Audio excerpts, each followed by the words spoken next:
Thank you, gentlemen. This is rumor control. Here are the facts.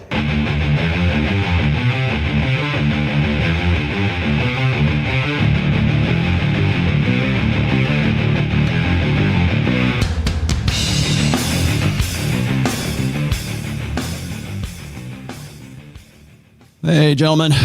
Welcome to another installation of the midweek Rational Mail. No, I am not going to have Jordan Peterson live in the studio, nor am I going to be interviewing him. I have had so many people ask me to do a breakdown of Jordan and Rob Henderson's latest get together and talk that I think it is now time for me to cover that. I'm not going to waste any time here. I'm going to dig right in. I will announce a few things here really quickly, though.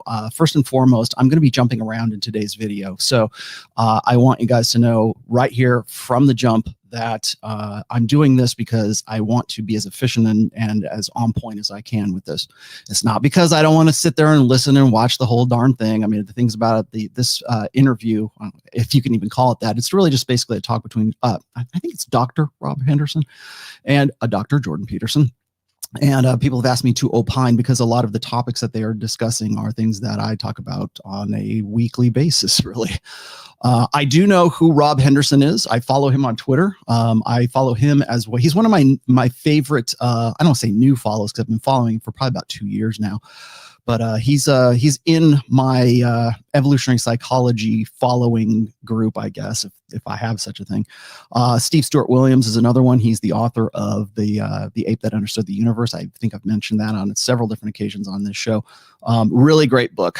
That's kind of like my favorite book, I think, of 2021 thus far. And I know he wrote it before that, but it's very, very good.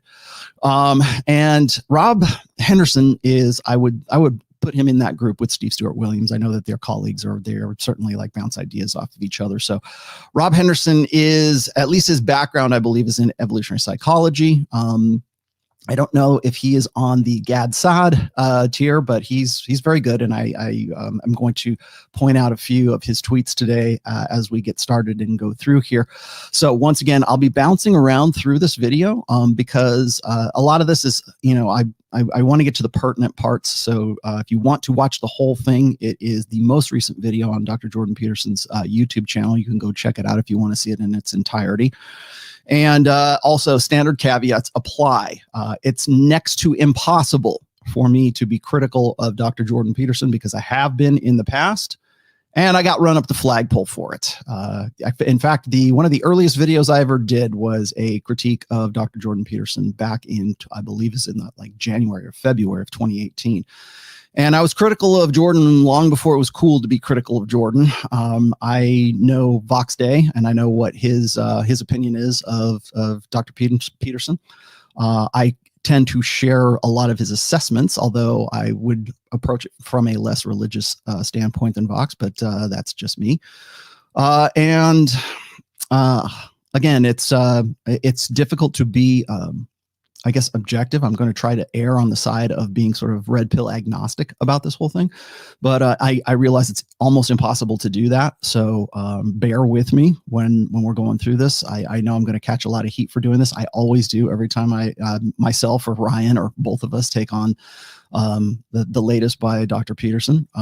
You might love him, you might hate him, you might just be sort of ambivalent towards him, but he is a figure, and I think that you can learn a lot about certain things that we talk about in the Red Pill and have been for a long time, intersexual dynamics wise, particularly hypergamy we're going to get into today. We're going to get into dark triad personality traits, and we're also going to get into I guess a little bit of semen retention and nofap. I think is probably going to be on the menu today too, but we're going to dig into this. I'm starting this in at about the 20-minute mark, and we're going to go from there. And like I said, I'm going to bounce around. I'm not being sort of pick and pull. I'm just doing this because that's what I think is pertinent to our conversations here.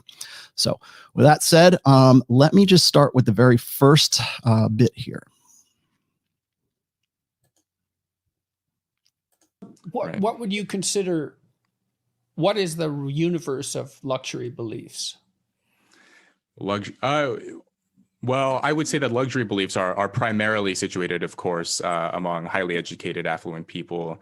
And essentially, I mean, I suppose, I'm not keeping this compendium, at least not yet, of every luxury belief that exists. But essentially, if someone of a high social position expresses a belief, I think it's important for anyone who holds any kind of influential position in society to think about, well, what are the consequences of if that belief were to be implemented?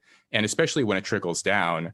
One of the effects, like a for example. Conservative. Yeah, well, Sure. I mean, conservatives are always concerned with unintended consequences, right? And so they don't presume that hypothetically benevolent social policies are going to produce a positive result. Sure, and I think there are social patterns that give reason for concern. So, for example, this idea of sexual promiscuity, I think the latest manifestation of this is polyamory. I had this conversation with a friend of mine, a couple of years ago. He told me, Rob, when I open up my Tinder app, this dating app. And I put the radius to just a couple of miles around. He also attends, a university. When I put it just to a couple of miles around, it's pretty much all of my matches. All of the other profiles I see are other women students at the university. And when I look at their bios, half of them say that they're polyamorous, or they're interested in an open relationship, or they're not looking for anything too serious. And then he told me when he extended the radius to match with women outside of the university into the town, which is sort of this working class town, he said that about half of the women that he saw on his app were single moms. And so, and it's the same age group, right? Like 18 to say 23 years old. So in the university, they're interested in having fun, and then the 18 to 23-year-old working class women are having a much different experience of life. And my claim is that the luxury beliefs of the former have basically trickled down and wreaked havoc among the latter. So starting in the 1960s, there's data from Robert Putnam and Charles Murray and others, which you may have seen, showing, for example, that in 1960, children born to working class families and children born to affluent families, 95% of them were born and raised by both of their birth parents. And if you fast forward from 1960 to 2005, the affluent families, the children of the affluent, had dipped slightly. So it was 95% in 1960, and by 2005, it had dropped to 85%. So it was a slight drop, but by and large, still overwhelmingly intact families. Now, for the working class, again, in 1960, it was 95%, and by 2005, it had dropped to 30%. Wow. So a completely different world, essentially. Out there, too, because there's an interesting progression between different ethnicities and races along that curve. Before Jordan gets going here, I want to point out this is something that I've discussed several times on this show, on Rule Zero, and some other actually interviews that I've done. 1965, right about the time that hormonal birth control is implemented or is instituted, let's just say the advent of hormonal birth control comes up. That's when you see these stark declines. That's when you see the working class, go from a married class to a sort of a single parent class. Dalrock had a really great quote for this. At some point during the 60s, he says, mid 60s, let's just say, we went from a marriage-based model of raising children to a child support-based model of raising children. And nowhere is that more in stark contrast than certainly in the United States, but in Western countries, working classes. And that's what Rob's getting at right here. And I think the main disconnect you're going to hear from Jordan here, and a little bit to Rob, I think, but I think Rob's a little bit more realistic about this, is that it's not just a social issue. It's not just because of let's say socioeconomic reasons, but it's also sociosexual reasons.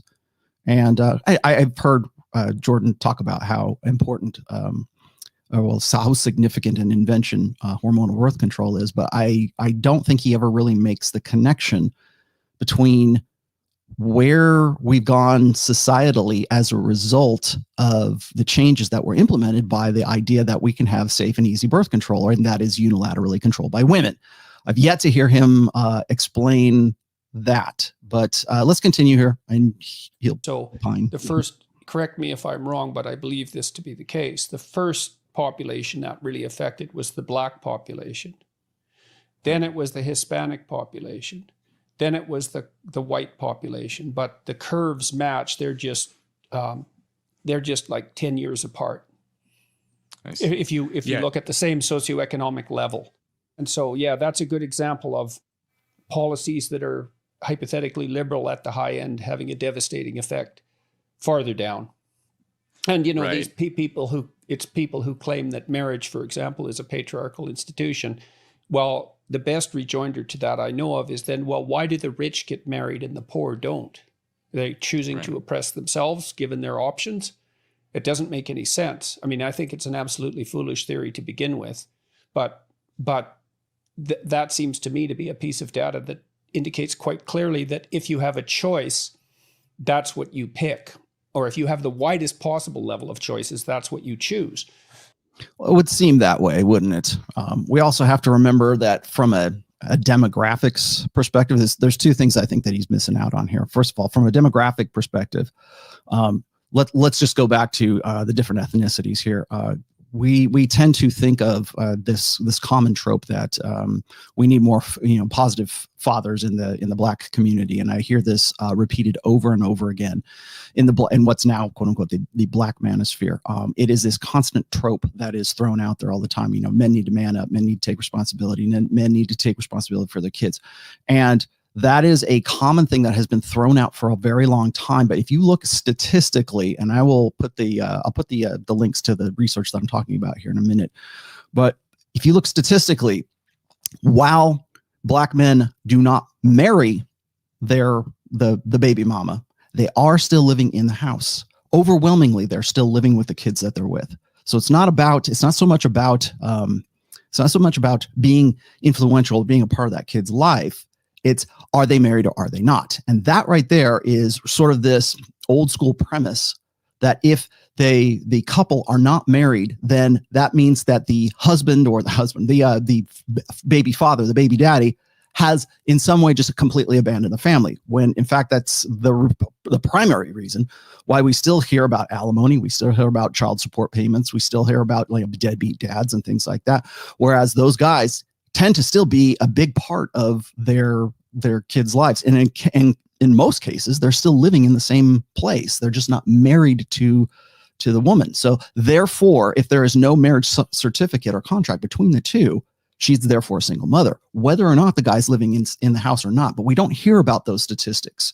So we tend to throw out these things about, man up. It's a very easy way to get guys to sort of get on board with this man up, and take responsibility, more and more responsibility, while at the same time, they lack the authority to affect that responsibility from within their houses. So there is that aspect there. Now, number two is this.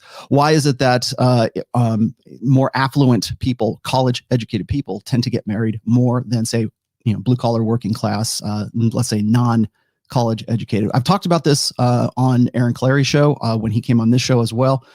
The main part is this: they do tend to get married more, but they also tend to have less children. Or if they do have children, it's like one or two. And we already know that we are below replacement level fertility in the United States. I want to say it's even 1/3 or 1/2 of what it ought to be. I have to go look at the numbers for that, but I do know for a fact that we are below replacement level for fertility in this country, at least in that particular demographic that they're talking about right here. So it's not so much about the marriage. Once again, that's what I was focusing on the ethnicity side of things. That is what sets the standard. Marriage is what, quote unquote, sets the standard. So if they're not married, then family formation is not what family formation ought to be, according to an old order way of thinking. That is 20th century thinking. Now, again, I am not against having kids. I'm not against having a family. I've been married for 25 years. Don't throw that one at me right now. I get it. In fact, I get run up the flagpole for being married for 25 years and being in the red pill. However, I will say this is that is always the benchmark. That's always the goal. That's always the binding certification. That's the metric by which we'll make these decisions as to whether we're living in a great society or not living in a great society, or that's the cause of degeneracy, or because we can track degeneracy because people are not getting married. That's where we're at with this conversation. And you'll see it permeate this is especially true of trad cons, but it permeates guys' understanding of what intersexual dynamics really should mean, or how do we measure that? Like, how do we quantify that? How do we qualify that? And the great qualifier is always marriage, irrespective of whether marriage is a good deal or it's a bad deal right now, or we've completely corrupted the idea of marriage legally, financially, intersexually. That doesn't enter into the equation. Are they married or are they not married? That's how we decide whether the house is a fatherless house, an absentee father, even if the father is living in the house with a kid. If there's no marriage contract between the two of them, then the woman is a single mother. So we have to, I hate to split hairs, but we have to split hairs here and make that distinction, because that's where all these stats rely on. And particularly when it comes to guys who don't have any frame of reference outside of the metric that is marriage. And so, yeah, it's a catastrophe. Although, the fact that it's a catastrophe is also hidden by a whole other set of luxury beliefs, like all families are of equal value, which in some sense is true, right? Because if you're thinking about how each person should be valued and whether or not the child of a single mother should be valued, well, obviously the answer to that is yes, but that doesn't mean that all family configurations are equally functional on average. And I think the data is absolutely clear that children with intact two-parent families do far better. Now, if you get divorced, there are things you can do that moderate the effect of the divorce. What's his name? He wrote The Boy Crisis. Warren Farrell has documented a number of ways that people who get divorced can ensure that their children do about as well as they would in an intact family. And some of that involves approximately 50% contact with each parent. I think the parents also need to attend counseling, third-party counseling, so that they can maintain a reasonable relationship, and they have to live within something approximating a 20-minute drive from one another, something like that. But I mean, that takes a lot of balancing and dancing to replicate that environment. And it seems... Okay, so what Rob Henderson is really hot on these days is luxury beliefs, like the idea that you can be polygamous or polyamorous. Let's just go with the popular vernacular here. Okay, polyamory is a luxury belief. It's a luxury relationship style. And prior to the sexual revolution, once again, going back to 1965, you would not hear of such things. I mean, at least outside of, like, say, Muslim culture for that matter, like you can have more than one wife or whatever that particular ethnicity or religious belief is. Prior to 1965, you were not going to see anything even remotely like that in, modern first world Western cultures. So again, this is not a value call. I'm just saying that that's what you wouldn't see. But here we have this idea that now, and I think I'm correct in this, is that when it comes to polyamory, this is not so much a religious thing as it is a mating strategy thing right now. And what Peterson doesn't really kind of wrap his head around is that those aren't, and I think maybe even Rob doesn't really wrap his head around this, but or maybe he just doesn't make his case well, but I think that when we've talked about on this show about polyamory, and I've done at least 2 shows on it, when we talk about polyamory, you have to remember that this is a response. This is an adaptive response to exactly the changes that he was talking about prior, which is the advent of hormonal birth control, the sexual revolution, and everything, all the socioeconomic cascade of events that happened as a result of that. Well, here we are in 2021. Actually, prior to this, I've been talking about polyamory since like 2017 or 2018. And I can show you the articles and I can show you the essays that I wrote about it back then. But now we're trying to normalize that. We're trying to say, hey, this is an alternative relationship style. This is an alternative way to raise your kids. It's like this sort of collectivist way to raise kids. And, mommy might have, 3 husbands, or you might have 2 dads, or whatever the combination ends up being. This is as a result, or as a sort of a a market shift in the sexual marketplace.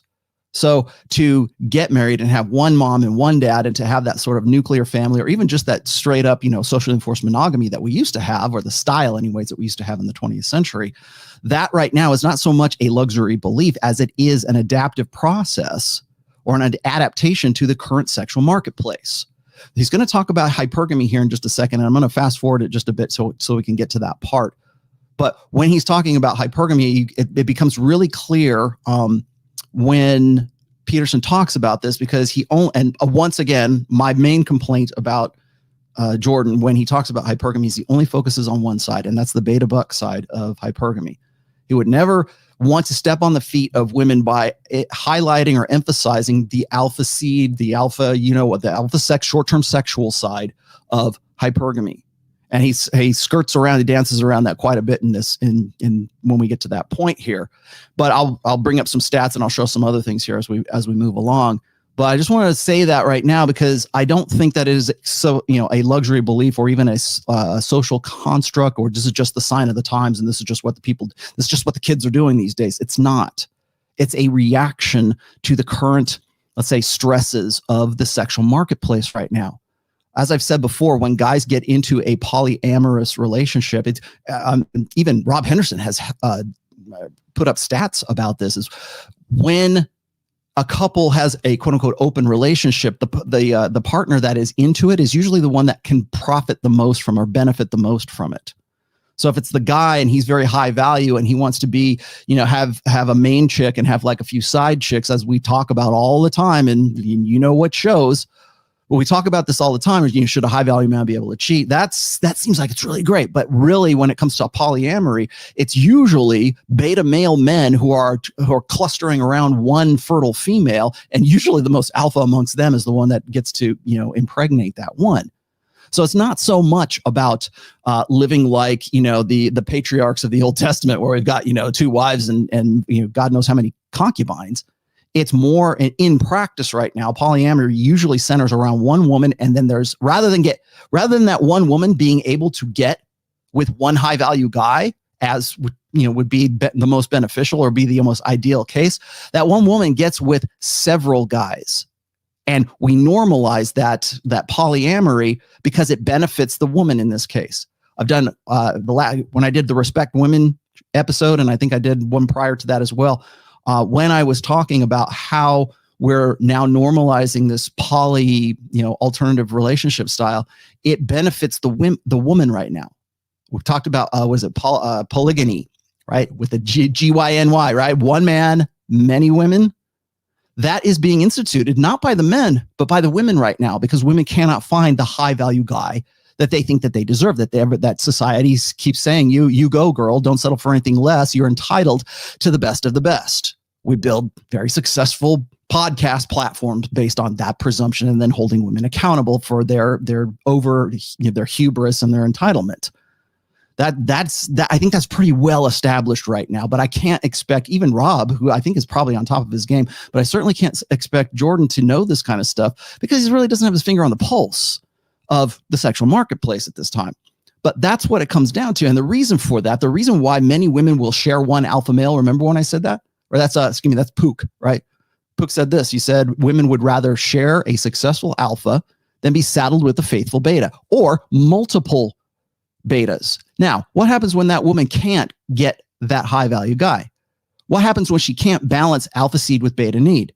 Well, okay, if the beta need is already set, or if she can't quite get that, what if she surrounds herself with a bunch of beta men, beta orbiters, and picks the best of the bunch of those? So she's getting all the benefits of the beta provisioning, protection, and parental investment from multiple males. And then as the leisure strikes her, she can go and get with the guy that she wants to impregnate her. And all those guys are all on board to support her be parentally invested in a child that's not theirs, assuming they get sexual access. It's very, very primatology, right? It's like, I think it's in gorilla culture, either it's silverback gorillas or chimp culture, or that kind of, in primate cultures, such as they are, there's one alpha male who has the harem of female primates.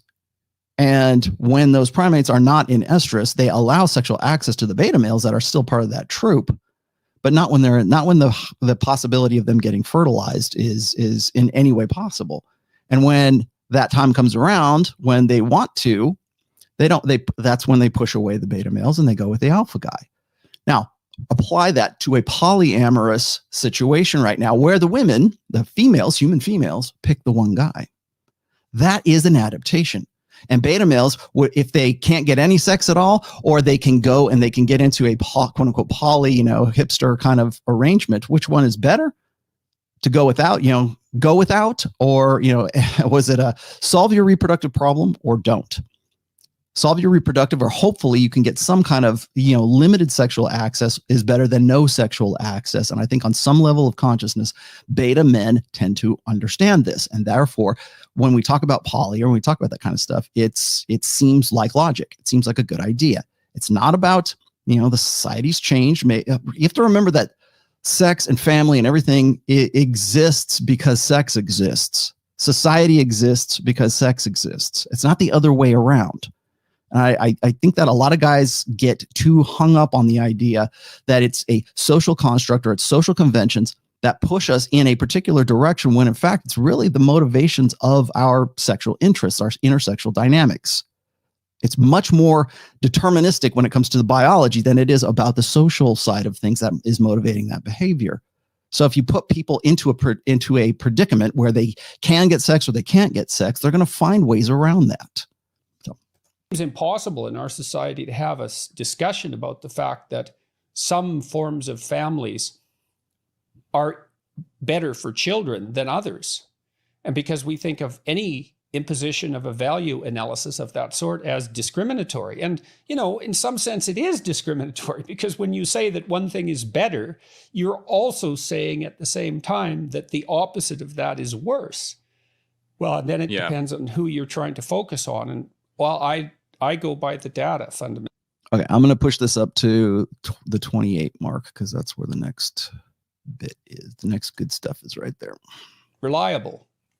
Yeah. And so the relationships between men and women didn't have the freedom they have today for all sorts of reasons, hygienic reasons for that matter. I mean, one of the things that freed women was the easy access to technology that dealt with menstrual cycle and public toilets and all of that. I mean, we just don't understand how much sanitary technology, for example, is built into the infrastructure, as well as safety, because women can walk down the street unaccompanied without any problem, comparatively speaking. We don't understand how much of that has changed the relationship between the sexes. And so there may have been property-like associations with marriage 150 years ago. But first of all, that doesn't necessarily mean that that was a patriarchal institution. I mean, it was still the case that the idea was that the men would stick around and provide economic support and care for the children. And that's a long-term binding contract. And it seems to me the opposite in some sense of libertine freedom. So where's the patriarchy in that precisely? I mean, women weren't equal in some sense, but there are reasons for that. I mean, many people have made the argument that by loosening the norms around marriage, it's actually been to the benefit of men in some sense, to be able to have lots of promiscuous partners with many different women and perhaps impregnate some of them and not have to stick around. There's no obligation to them beyond producing child support payment. So that means that it's advantageous to psychopathic men. Right, dark triad types. Well, exactly, because, the hallmark of psychopathy is short-term advantage taken by a given individual without care for anyone else. And it certainly seems to me like dating apps like Tinder. Now, I don't want to call every male who's successful on Tinder a psychopath. I'm not saying that. But I would say that it isn't obvious to me at all that if you're a successful polyamorous male on Tinder, and so that's going to be a very tiny subset of men that are hyper-selected by women, a tiny subset of men who receive almost no rejection, they're set up to learn to be psychopathic because all their interactions with other people can be devoted to short-term sexual gratification with no emotional intimacy or long-term commitment. And that's a hell of a training ground as far as I'm concerned. That's okay. So let's parse this out a little bit here. First and foremost, Tinder is something that's done voluntarily. Let's just start that off right there. So when we're talking about dark triad traits, and we've talked about that actually about 4 weeks ago, I had John from Modern Life Dating on here, and we were talking about why is evil sexy? And I'm using evil in the sort of colloquial sense. I'm not saying, oh, evil. I'm saying, why is it dark triad traits? Why is it the things that we think are asocial or antisocial tend to be more sexually arousing or attractive to women? So again, we're putting the cart before the horse here, I think. The idea that men are fiendishly exploiting Tinder to psychopathically exploiting Tinder to just go out and have these short-term kicks for fun kind of thing, or to increase their notch count or increase their ego, centrism. Now, are there guys that do that? I'm not going to rule out that idea, but let's be honest here.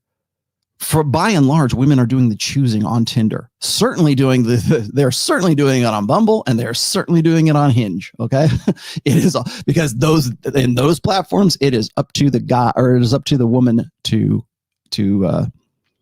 make the choice on those. Sorry, I got my audio here. But to make that choice. So who's doing the selection here? It's not that guys are fiendishly, I'm going to get these girls kind of thing. And also remember, this is primarily when it comes to those programs, or those apps, dating apps, it's not like the guys they're trying to, it's very limited, let's just say, for men to run game on Tinder. It's primarily visual. Woman sees the guy. She says, yeah, that's great. I want to get with you. I don't care if you're a sociopath. I don't care if you're a convicted criminal. Hybristophilia, right? I don't care what your moral, imperatives are or whatever like that. It's, are you hot and are you DTF? And I can't expect, well, maybe Rob, but I can't expect Jordan Peterson to understand this, because he's kind of far removed from this, and he's kind of has no real frame of reference for this. I personally had to actually come up to speed on this as well. I had to have guys like Myron and John and some other guys help me out with that, right? This is how we do it. Instagram is the #1 dating app online right now. Tinder, yes, okay. But I think there's this presumption, there's this idea that if there is polyamory, if there's casual sex in any way, if there is sex without commitment, sex without investment, sex without emotion, sex without this, cosmic significance, then it's because guys are fiendishly trying to get these girls into bed. Now, Rob, prior to this little clip right here, Rob says that it's bed to the benefits of men that these technologies exist, right? Like, say, for instance, and I've heard this a million times. This is a holdover, I think, from militant feminism from the 1970s, okay? Which is, well, and I still hear this from the abortion crowd today. Well, abortion and hormonal birth control work to the advantage of guys, because guys don't have to worry about it anymore. Guys don't have to worry about pregnancy. Guys don't have to worry about that. And it's complete nonsense, because it is women, by and large, who have all power when it comes to pregnancy, obviously. My body, my choice, right? If you don't have a uterus, you don't get a say. Talked about that many times. When it comes to hormonal birth control, for men, there's 2 forms of birth control, really. Well, I should say 3. One's abstinence, just keep your pecker in your pants, right? You'll hear that all the time thrown at guys, because again, the presumption is guys let the little head do the thinking for the big head, right? How many times have we heard that since 1965? So there's that aspect. Then there's the you can, of course, abstain. You can get a vasectomy, I suppose, because that's real popular right now. We want to say, oh, we need reversible vasectomies. Which is kind of ridiculous. I understand why they're trying to make an absurd sort of play for that. And then finally is a condom. Okay, so you should use a condom. Which, by the way, we have a new law in California right now that makes it illegal to quote unquote stealth. Okay, which is pulling the condom off without the consent of your partner. Well, who does that affect most? Who's going to wear the condom during sex? It's supposed to affect men. And what the idea is that men are somehow fiendishly whipping off the condom in the middle of their mid-stroke, right? And putting it back in, and then fiendishly impregnating the woman to say, "See you later, baby." When in fact, it's usually the woman that says, "Take off the condom. I want to feel you."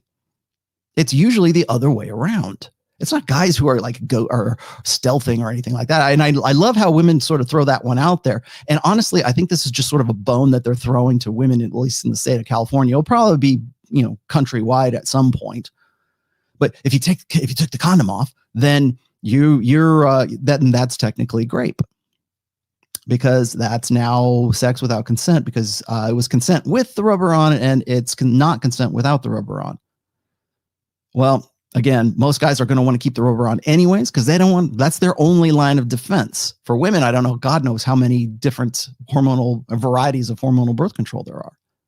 Norplant, you get this pill, you get that pill. And then I realize there's different types of pills. But long story short, women have a more or less unilateral control over the human reproductive process.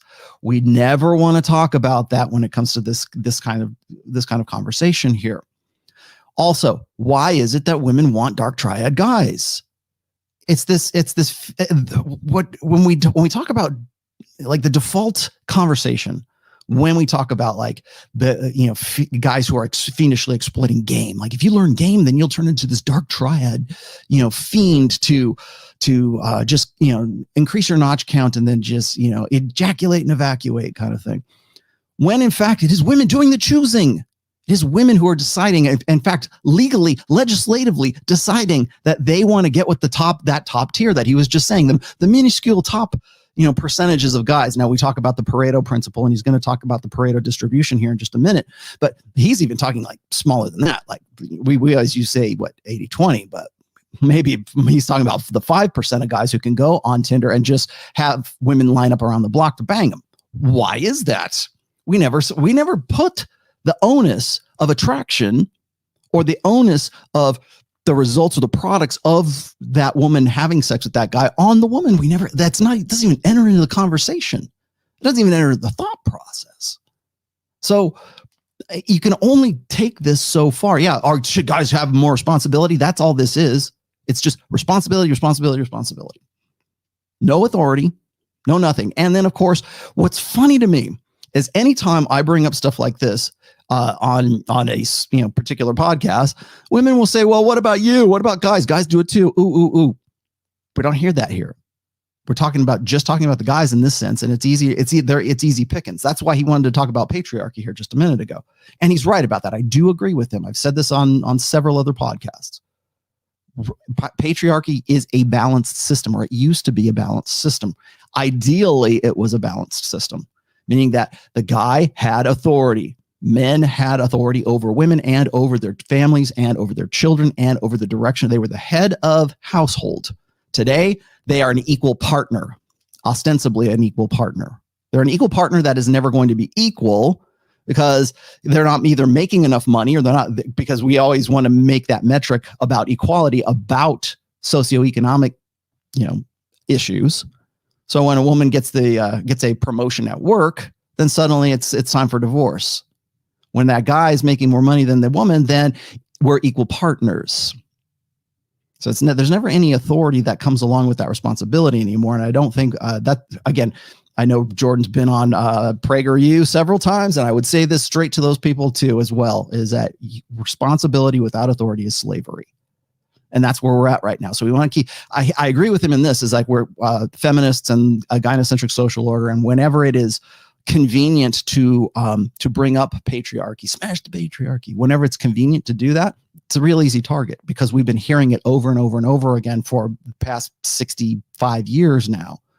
So it's not so much about patriarchy as it is about wanting to disempower or deauthorize, right? Take away the authority from men. So men have all responsibility and 0% authority. We want them to be responsible for their families, but we don't give them the authority to affect that responsibility over their families. This isn't anything I haven't covered in the past, but I want to point it out here, because when it comes to women selecting guys to have sex with, to breed with, to have to become a single mother with. As Rob was saying in the beginning here, when he went out, his friend went on Tinder, he was in the school area, like when he was broadening his search or was, staying local around the school, it was women who were, young women who were into, poly, they were into non-exclusivity, they were into casual sex, they were into whatever. It's that hookup culture that I was talking about. There's no really such thing as hookup culture. It is women making those selections, not guys that are making those selections. But yet we want to believe that it is those guys. We want to believe because men have a higher libido or men have a higher sex drive, so that they're the ones that are, push. Hey, that's who it benefits, right? Because if she doesn't get pregnant, then it benefits you because it's all about your dick. And it's not. It's about the women making those choices now. It might have been in the 70s. It might have been in the 80s. In 2021, women are the ones making the selections. It's not guys. He's going to also bring up the topic here of what I brought up last week, which was the virginity rates of guys between 2008 and 2018, and the spike right there. You're going to make that observation, but you're not going to connect that dot with the dot where you just said, well, the girls on my campus are all into, casual sex, but if I broaden the search, then they're all single mothers. I mean, that if there isn't a red pill in this show, that's the one. In my university area, radius or whatever for Tinder, all the young women want to have casual sex. But if I go outside the 50-mile range, then suddenly they all turn into single mothers. I know correlation is not causation, but that's a hell of a correlation. It depends on what you want for a society. But as you said, even the affluent women who profess a desire for polyamory, which is complete bloody rubbish in my estimation and completely underestimates the economic consequences of sex, they still dream of the fairy tale princess who meets the prince who, wakes her up with a kiss and are married happily ever after. So it's such bloody nonsense. We allow our culture to be run by the pathetic fantasies of immature adolescent women. Say it, women. Delusion, fundamentally, as far as I can tell. Right. Okay. So here we're gonna stop, because this is where Jordan shows his lack of frame, or a lack of a frame of reference. Let's just say. Okay. I can refute this point with one book, 50 Shades of Grey. They're not looking for fairy tales. They're not looking. They're not. He's brought up this before. It's the Beauty and the Beast scenario. They want the beast. They don't want to marry the prince. The prince is boring. Perfect is boring. When you meet your soulmate at 7 years old and you tell your dad, I'm going to marry that girl, Dad, right? Yeah. You're probably going to have a much more limited scope when it comes to the nature of women, Jordan. So they're not looking for the fairy tale. And yes, they are the ones that are initiating polyamory. They are the ones that are willing to share a high value guy. And they are also, I should say this, also unwilling to settle for anything less, by and large. And even if they do, the perception is they shouldn't. In a gynocentric social order where we have a media that is constantly harping on the you go girl, do what's right for you girl, whereas men are supposed to do what's right. In fact, this whole interview is characterized by that. Thank you, Rich, for that, by the way. Which is where the message we tell women is do what's right for you, and the message we tell men is do what's right, do the right thing. And this is exactly what he said this entire time. Yes, Jordan, women do want to be polyamorous, for lack of a better term. They want to have casual sex. They want to lock down the high value alpha for sure. And they would very much love to have that guy commit and, fall in love with her and, be a co-equal, equal partner in their marriage, quote unquote, as long as he's an equal partner, so long as he stays on top of his game.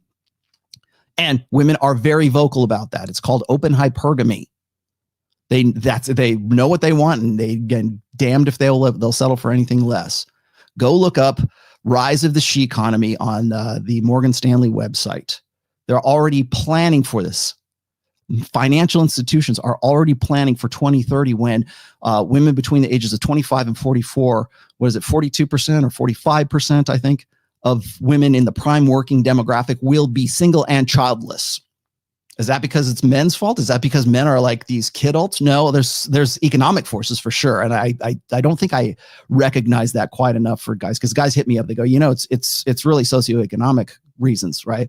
The infrastructure, the jobs, the economy that used to be male driven is no longer male driven. And women are the ones who are making more money, more and more money anyways. They're more and more educated. They're making more and more money when it comes to the American, at least the American workplace, westernized country workplace. And men are falling more and more behind. Either they see no point in it, or they're just doing whatever they need to do to sort of survive. And they don't look like good candidates. They're economically unattractive, right? Going back to the beta buck side of things. But yes, Jordan, they want those guys. They want very desperately. They want Sterling Gray, right? Yeah, is that what his name is? Gray, Christian Gray from 50 Shades of Grey. I think that's what his name is. I'm not sure, but that dude, they want that Dark Knight. They want Bruce Wayne. They want the guy who's going to be BDSM light and have a lot of money on top of all of that. They want that. They want Dark Triumph. Evil is sexy. Lucifer is the sexiest man alive, according to People magazine, Tom Ellis, right? Literally, the devil is the sexiest man alive right now. Yes, they do. Look past the little angel wings and the halos of women, Jordan. You'll be much, much better off. You have a much better assessment of intersexual dynamics. There was a study I saw, I think it was last year, on this very question of who uses dating apps and sort of their personality traits and so on. And they did indeed find, and these were just university students, which, take it for what it's worth, but the people who were using the dating apps, which is about 1/3 of the students in the sample pool, they were sort of more likely to be interested in short-term sexual conquest, not really surprised, more interested and more likely to use drugs and alcohol, more likely to have sort of callous sexual attitudes. I can't remember the exact term they used for this construct, but basically they were more likely to agree with statements like sex is like a game where one person wins and the other person loses. So if you're using a dating app, you're more likely to say yes to that kind of question. So in a way, I think you're right. There's a status element to that. I mean, there's the old trope of notches in the bed frame, and among competitive adolescent males, there's no reason.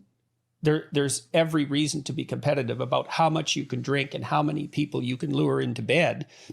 Okay, so this is the sexual conquest trope. Okay. This is the idea that guys have a big dick measuring contest. Like, we're all frat boys. It's beer and boobs. Masculinity is what it is. Go look that one up. I've got an essay I have an essay for that. It's beer and boobs masculinity. It's the idea that your sexual your status and your high valueness, however you want to measure that, is measured by notch count. And I've said the same thing on this show. It's like, guys who are sexually successful have a different attitude, have a different status. But the problem is so the question that they're not asking is it solely about a status contest, or is it simply because the guy wants to get laid? It seems like a good idea, man. That girl looks like a centerfold, man. I want to bang her. Is it just as simple as that? Or is it this, well, I'll think more highly of myself, and my friends will think more highly of me if I have 300 notches instead of just 7 or 8. Oh gosh, I feel so bad about myself. I really wish I had more self-esteem. I need to go get more notches on my bedpost. You've already just said a second ago here that about the Pareto principle, the 80-20 rule. The 80%ers, those guys, the beta males, let's just say, look for an abstract term, the beta males aren't worried about that. They're not. Most guys, I would say, even the guys who have very high notch counts. They have high notch counts because they like having sex. That's what they like to have. It's not a conquest. And what happens is when you have beta males who see guys who are having sex with a lot of women, they seem to think that the only thing that explains that is there has to be a character flaw in the guy who's having a lot of sex. I wouldn't want to have so much meaningless sex. He just does that to build up his ego. He has notch counts. It's conquest. And you will hear them repeat that over and over again. Whenever I hear the term sexual conquests, I think of 1975, 76, early 80s feminism, because that's where that language comes from. Remember when we were talking about that the feminist on the Dick Cavett show that was going head to head with Hugh Hefner? All of the language that was being thrown out in that conversation from 1970 is still with us today. Here's another example of that. Sexual conquest. We're still clinging to the idea that men have some sort of ego investment in how many chicks that they've banged. I've said this before. Like, I can remember when I revealed my own notch count. I think I was on Pat Campbell's show, and he's like, how many women have you had sex with? And I'm like, 41, 42, something like that. And suddenly I'm a man whore, right? Oh man, have you got yourself checked for venereal disease? Like, people were losing their minds on his show, which is seems to be very conservative and all that, right? For me, like, if I'm going into the manosphere, I'm talking to guys who are pickup artists. I'm talking to guys who are running game. I talk to, God forbid, I talk to, the people that I associate with, right? Those guys are in triple digits. I seem like I am like very low on the totem pole in that sense. So it's just really where that measurement is coming in. But I've never thought of it in terms of, well, I'm better than the guys who have, if I've got 41, then I must be better than the guys who have 39. Or, oh, I feel so out of it. I need to get my number. I gotta cheat on my wife so I can get my numbers up. That never even occurs to me. It never occurred to me when I was racking up those numbers. It was just like, that girl looks good and I want to get laid. It wasn't about conquest. It wasn't about ego appeasement or like building myself up or fluffing. All right, I'm going to fluff myself up because no, it's me. I had sex. I enjoyed it. I toweled off the junk and I went and got a big gulp at the 7-Eleven. That's pretty much what it comes down to. But when you are the guy who is in that 80%, you have to make up rationales for guys who are more sexually successful than you. So what's the easy way to do that? Well, gaslight those guys into thinking that there's something wrong with them. It's those are sexual conquests. If you're not marrying her, you're not putting yourself into a position where you're going to get into a relationship later on, then no.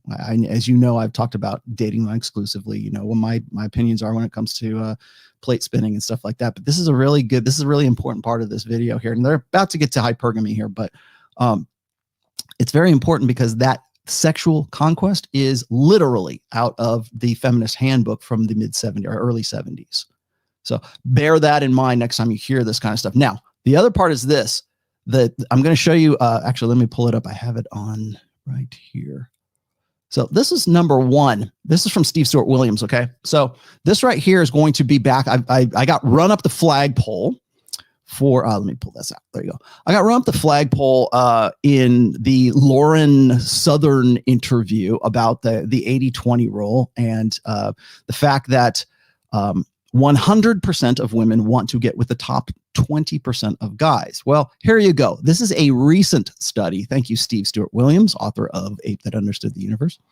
Studies of online dating find that most men find most women at least somewhat attractive. In contrast, women view 80% of men as below average in attractiveness.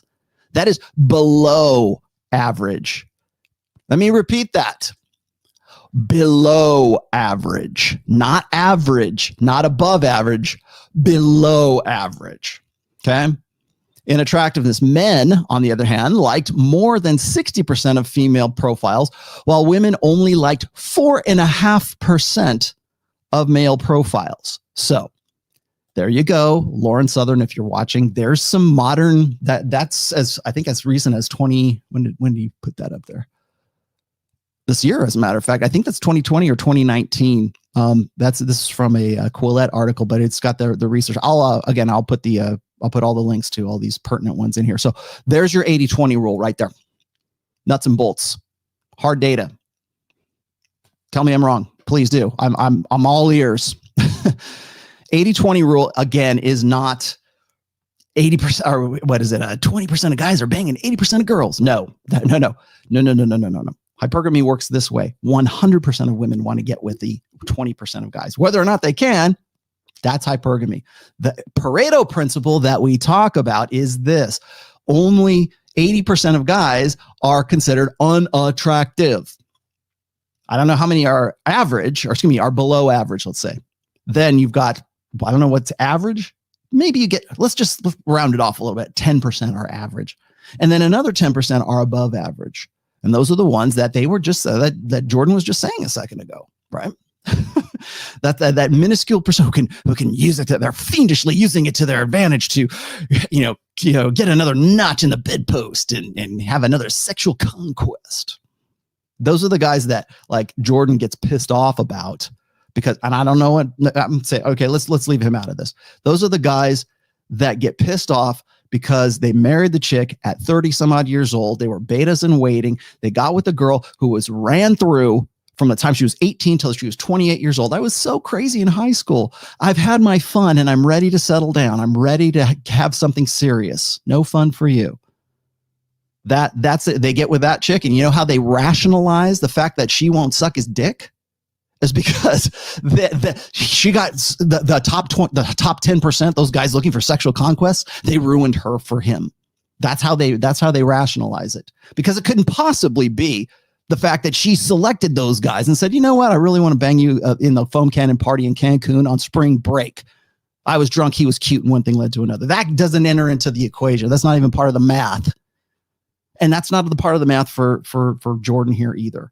Because again, it's always this preconceived, it's just this like subroutine that's running in the background that says, protect the women, nothing unflattering, blah, blah, blah. It's this, I don't know really how to explain it, but it's really more like whenever we're talking about, like I was talking about how Mike Rashid was a blue pill alpha, right?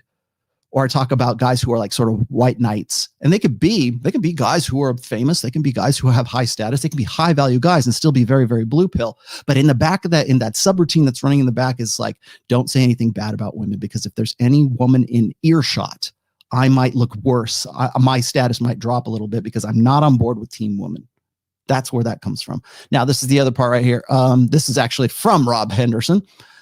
Rob says this, and this is from a research paper that he made available, that I think I can make available.